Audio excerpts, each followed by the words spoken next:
Oui au rassemblement, mais sans le PS, le cadeau de Noël des écolos aux socialistes. 85% des votants chez Europe Écologie Les Verts a choisi l'alliance à gauche. D'un côté, il y aura donc un rassemblement portant sur l'écologie politique, réunissant Verts, C'est au tour du peuple, Front de gauche ou encore le mouvement républicain et citoyen. De l'autre, un parti socialiste seul et affaibli. Écoutez, calcul politique, quand on présente des candidats aux élections, c'est pour gagner les élections. Nous, ce qu'on souhaite, c'est qu'il y ait un maximum de conseillers départementaux qui soient issus de ce rassemblement-là, qui soient élus et qui soient en capacité de gérer le département. Donc le calcul politique, c'est celui-là, c'est celui de faire gagner, de faire avancer l'écologie politique. Mais en partant divisée, la gauche ne sacrifie-t-elle pas ses faibles chances de victoire face à une droite UMP-UDI unie et un Front national que l'on attend en force pour ces élections?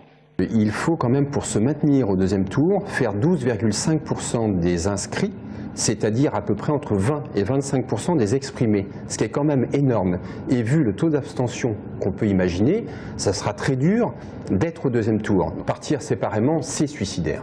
De quoi réjouir quelque peu les socialistes. Le rassemblement Verts-NCO ne présentera des candidats que dans une dizaine de cantons sur les 19 d'Indre-et-Loire et dans des cantons par ailleurs principalement urbains. Quant au risque de disqualification au premier tour, on est ouvert à la discussion avec nos partenaires de gauche pour essayer d'identifier les cantons sur lesquels il y aurait un risque qu'il n'y ait pas de candidats au deuxième tour issus des forces de gauche. En clair, des désistements pourraient intervenir dans les cantons à risque pour la gauche. Mais qui doit se désister? Quels sont ces cantons à risque? C'est tout l'objet des discussions actuelles entre les divers partenaires de gauche.